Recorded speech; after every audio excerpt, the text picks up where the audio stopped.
Good morning students जो topic हमारा है चैप्टर नंबर 2 का last topic dimensions of physical quantities की हमने यहाँ पर बात करनी है। ठीक, अब जो डायमेंशन की आप बात करोगे तो डायमेंशन क्या होती है वो हमने यहाँ पर अंडरस्टूड करनी है। देखिए, बात हमारी फिजिकल क्वांटिटी की है। फिजिकल क्वांटिटी आपने बताया था कि वो क्वांटिटी जो होते हैं जिनको आप मेजरमेंट कर सकते हो और जो आपको उसमें लॉज ऑफ फिजिक्स को ओबे करते हैं, फिर जिनकी टर्म्स में लॉज ऑफ फिजिक्स को एक्सप्रेस किया जा सकता है। ठीक, तो आपके पास में जो वहां पर क्वांटिटीज थी वो कौन कौन सी थी? आपने बात की थी किसकी? आपने बात की थी वहां पर फंडामेंटल फिजिकल क्वांटिटी की। साथ में आपने बात किसकी की थी? डेराइव्ड फिजिकल क्वांटिटी की। और दो आपके थे सप्लीमेंट्री वहां पर। अब जो फंडामेंटल आपके थे वो आपके पास में क्या थे?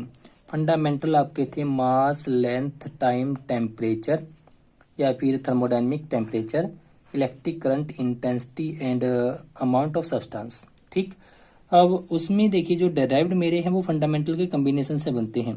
जो डेराइव्ड क्या है आपके पास में? जो फंडामेंटल आपके पास में है, इन फंडामेंटल के कॉम्बिनेशन से आपके पास में ये बनते हैं।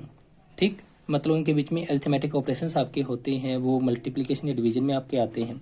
क्लियर है? और सेम फिजिकल क्वांटिटी में सेम को ही ऐड किया जाता है, ये भी ध्यान रखना। अब जो आपके पास में आपने बात की थी डिराइव्ड फिजिकल क्वांटिटीज की, वो क्या थी? डिराइव्ड फिजिकल क्वांटिटीज मेरे फंडामेंटल के टर्म में एक्सप्रेस होते हैं और मैं हर एक क्वांटिटी को फंडामेंटल के टर्म में एक्सप्रेस कर सकता हूँ। ये मेरा होगा कॉन्सेप्ट डायमेंशन का। ठीक, तो डायमेंशन जो आपके पास में होगी वो डायमेंशन क्या कहती है आपके पास में? Dimensions of physical quantity are the powers, कौन से पावर? पावर्स आप बोलिए या फिर एक्सपोनेंट आप बोलिए। ठीक, powers to which the base quantities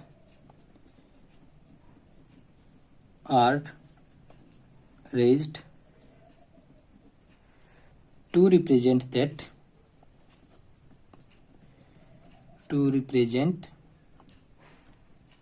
that quantity। Clear है? मतलब आपके पास में जो डायमेंशन की बात है, डायमेंशन क्या है? वो सिंपली मेरे पास में जो मैंने डेराइव्ड फिजिकल क्वांटिटी की बात की है उसमें फंडामेंटल जो अक्कर करता है वो कितने टाइम अक्कर करता है उसको बताता है डायमेंशन। और डायमेंशन को मैं रिप्रेजेंट करूंगा एक स्क्वायर ब्रैकेट के साथ। जैसे मैं यहाँ पर बात करूँ लेंथ की, तो लेंथ की डायमेंशन क्या होगी? लेंथ के लिए होगा कैपिटल एल। अगर बात हम करें मास की, मास के लिए होगा कैपिटल एम।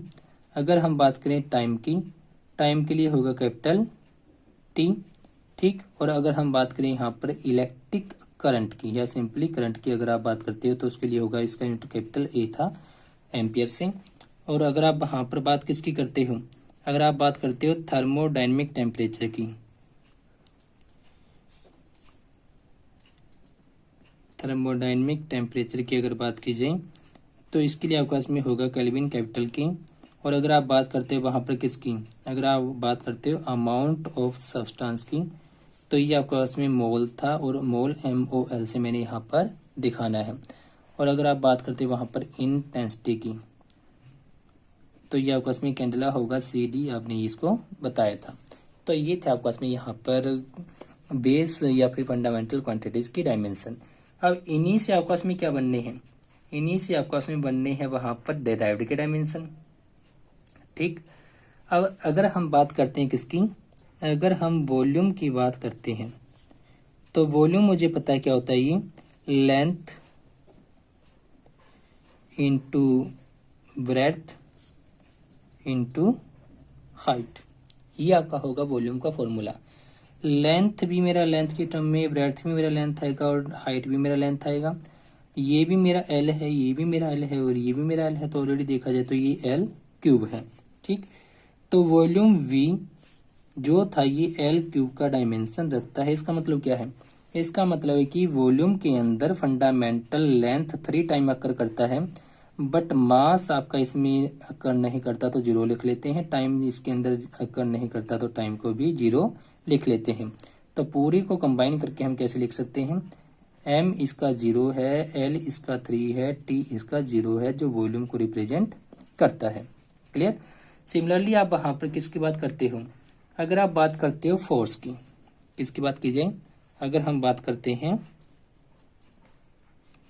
फोर्स के रिगार्डिंग, फोर्स का फॉर्मूला मुझे पता ही क्या होता है, फोर्स होता है वहां पर मास इंटू एक्सेलरेशन। फोर्स क्या रहेगा, मास इंटू एक्सेलरेशन। मास का डायमेंशन होगा कैपिटल एम, एक्सेलरेशन होगा velocity by time, velocity by time, ठीक। और वेलोसिटी क्या होगी, अगर मेरे पास में यहाँ पर वेलोसिटी मैं देखूं, वेलोसिटी होगा डिस्टेंस या डिस्प्लेसमेंट डिवाइड बाई टाइम से, डिस्टेंस डिस्प्लेसमेंट मेरा लेंथ से, टाइम मेरा टी से, तो ये कितना बन गया एल टी माइनस वन। और एक्सेलरेशन जो बनेगा मेरा यहाँ पर एल टी माइनस वन को फिर टाइम से मैं डिवाइड करूंगा तो ये एल टी माइनस टू मेरा यहाँ पर बन जाएगा, ठीक। तो यहाँ पर ये कितना बन जाएगा, एक्सेलरेशन होगा एल टी माइनस का टू। तो देखा जाए तो ये कितना बनाया आपका फोर्स यहाँ पर mass M L one T minus two, और इसको स्क्वायर ब्रैकेट में आप लिख दीजिएगा। इसका मतलब है कि मास यहाँ पर वन टाइम आपका अकर करता है, लेंथ आपका वन टाइम अकर करता है, लेकिन टाइम आपका माइनस टू टाइम यहाँ पर अकर करता है जब फोर्स आपका बनता है, क्लियर। सिमिलरली आप वहां पर जिसका मर्जी चाहो क्या कर सकते हो, डायमेंशन निकाल सकते हो हर एक फिजिकल क्वांटिटी की, वो आपका एरिया हो, वॉल्यूम हो, या फिर आपको में वहां पर बात की जाए फोर्स की, या फिर बात की जाए एक्सेलरेशन की, वेलोसिटी की, या फिर बात की जाए आपको में वर्क की, जो मर्जी फिजिकल क्वांटिटी आपकी हो, हर एक क्वांटिटी को आप वहां पर डायमेंशन की फॉर्म में लेकर आ सकते हो, और डायमेंशन हर एक फिजिकल क्वांटिटी का एग्जिस्ट करता है, क्लियर। सिमिलरली अगर आप यहाँ पर देखिए, जो आपके पास में मैग्नीट्यूड्स यहाँ पर नहीं लिए जाएंगे, ध्यान रखना क्वांटिटीज के, सिर्फ उनकी डायमेंशंस में बेस क्वांटिटीज आपके कितने हैं, कौन कौन से हैं, कैसे इन्वॉल्व हैं, ये सब हमने इसके अंदर देखना है। अब देखिए अगर मैं बात करता हूँ किसकी, अगर हम वहां पर बात करते हैं वेलोसिटी की, किसकी बात कीजिए, वेलोसिटी की अगर हम बात करते हैं, वेलोसिटी मुझे पता है ये क्या होती है, ये मैंने 9th क्लास में हमने पढ़ी थी, ये थी क्या आपस में डिस्प्लेसमेंट डिवाइड बाई टाइम, आपका ये होता था, डिस्प्लेसमेंट लेंथ को रिप्रेजेंट करता है, टाइम टी को रिप्रेजेंट करता है, तो ये बन जाएगी एल टी माइनस का टू, ठीक। Sorry L T minus one आपका होगा, टू नहीं रहेगा। अब जो वेलोसिटी आपका है ये डायमेंशन क्या रखता है, एल टी माइनस का वन। अब बात वेलोसिटी की हो या बात एवरेज वेलोसिटी की हो, बात वेलोसिटी हो या फिर बात एवरेज वेलोसिटी हो, या फिर बात आपका इसमें किसकी हो, या फिर बात आपको इसमें वहां पर की जाए इनिशियल वेलोसिटी की, या फिर बात हमारी की जाए यहाँ पर फाइनल वेलोसिटी की, ठीक। या फिर आप वहां पर बात किसकी करते हो, आपने बात की चेंज इन वेलोसिटी की, या किसकी बात की जाए, चेंज इन वेलोसिटी की, क्लियर है। सब में वेलोसिटी आपका इन्वॉल्व है, ठीक। वो एवरेज थी या इनिशियल थी या फाइनल थी या चेंज था या सिंपल वेलोसिटी थी, उसका कोई मायना है नहीं। सबकी डायमेंशन क्या आएगी, सबकी डायमेंशन आपके पास में आएगी एल टी माइनस का वन से। सिमिलरली अगर मैं वहां पर एनर्जी की फॉर्म देखता हूँ, एनर्जी मेरी काइनेटिक हो, एनर्जी मेरी पोटेंशियल हो, या फिर मेरे पास में कोई और एनर्जी हो या वर्क हो, सबकी डायमेंशन आपके पास में एक ही रहेगी। और ये डायमेंशन आप जब भी कोई भी नई फिजिकल क्वांटिटी पढ़ोगे, हर बार आपने डायमेंशन का कॉन्सेप्ट वहां पर लेकर आना है। जब भी हम कोई भी क्वांटिटी पढ़ेंगे, प्रेसिडिंग चैप्टर्स जो आपके पास में आएंगे, ठीक, इनमें जो भी नई टर्म आपके सामने आएगी, तो हर एक टर्म की आपने वहां पर डायमेंशन और उसका एस आई और सीजीएस यूनिट, ये दोनों सबसे पहले आपने देखने होते हैं, और यही आपका इसमें बेस होते हैं किसी भी फिजिकल क्वांटिटी का, क्लियर। Thank you. हमारा है वो यहाँ पर डायमेंशंस के ही अंदर dimensional formula and dimensional equation. अब डायमेंशन से बता चुके हो क्या थी, डायमेंशंस हमारे पास में कोई भी base quantity physical derived quantity के अंदर कितने टाइम अकर करती है वो हमारा डायमेंशन था। या फिर सिंपली मैं कहूँ, जब मैंने बात की डेराइव्ड फिजिकल क्वांटिटी की, तो उसके अंदर बेस क्वांटिटी कितने टाइम राइज करती है, कितने टाइम उसकी पावर आती है, तो वो हमारा था डायमेंशन। अब जो डायमेंशनल फॉर्मूला होगा, डायमेंशनल फॉर्मूला होगा, ये क्या रहेगा, ये हमारे पास में एक्सप्रेशन होगा। जो फॉर्मूला है वो क्या होगा, एक एक्सप्रेशन होगा जो क्या करता है, जो दिखाता है कि कितने टाइम और कैसे, कितने टाइम और कैसे how and which of the physical base quantities represent the